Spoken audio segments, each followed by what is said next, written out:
Joining us now is Jaymie Stuart Wolfe, and she's going to talk about her book, Adoption, Room for One More. Jaymie, always great to have you on. It's great to be here.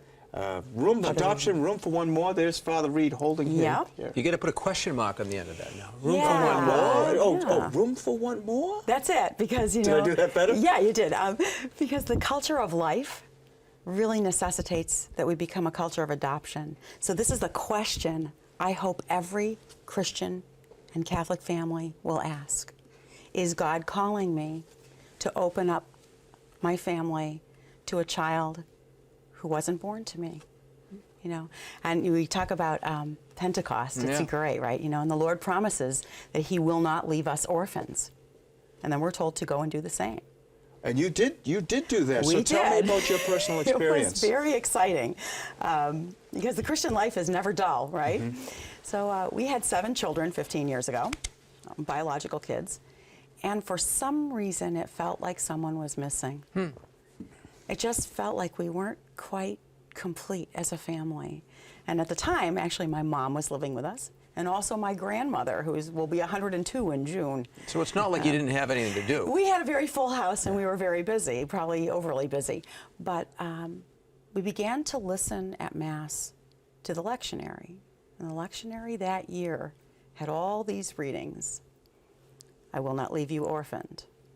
I gather my people from the north and south, east and west. I hear the cry of the widow and the orphan. I will be a father to the fatherless. I've given you a spirit of adoption.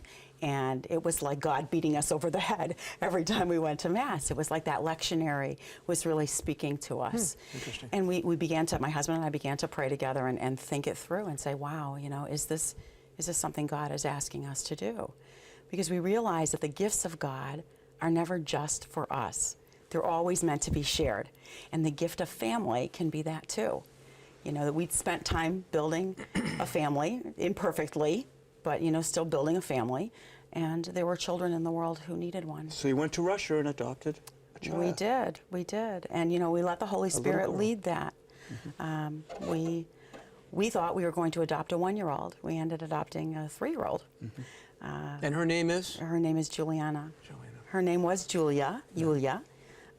And we added Anna at the end of it when we adopted her there, because Anna means grace. And we wanted to add grace. That was the whole intention, to add grace to the life of this little girl. Now I have to ask you, apart from the personal witness, your own personal witness, that of your family, husband, what advice would you give to families that are perhaps feeling the same stirrings in their own heart? Think it through and pray it through, both. Don't just think, you know, and don't just pray. Become informed. Do both. God gave us a mind and a heart, and we're meant to use both. And you know, charity and prudence go together. Yeah. So we're not all called to adopt. That's not the message I ever want anybody to take away from the work that I do, you know, with this book. But that we should ask the question. And we should also encourage, we should take an inventory. You know, you never know, even when you go to the hospital and give birth, you know, what's the future going to be? You don't know that when you walk down the aisle, right, Jay? But, you know, it's, or when you're ordained, you don't know what the future will bring.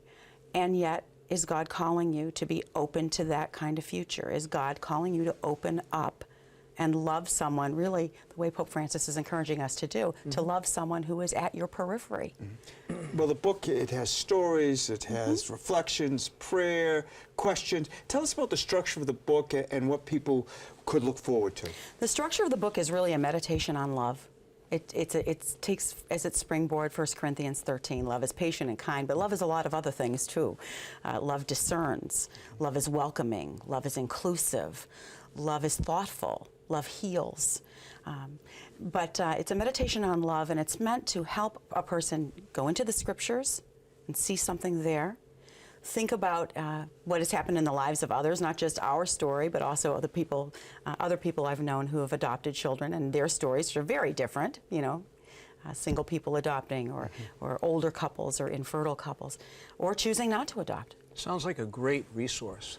So where can people actually get a copy, and particularly if people are discerning adopting? Right. You can get a copy at pauline.org, and you can also get a copy at any of the Daughters of St. Paul book centers, which are, I think, 13 of them around North America, and also on Amazon. It's also available on Amazon and pretty much, you know, online. You can find it. Fantastic. If you go to pauline.org in the store, you'll find it.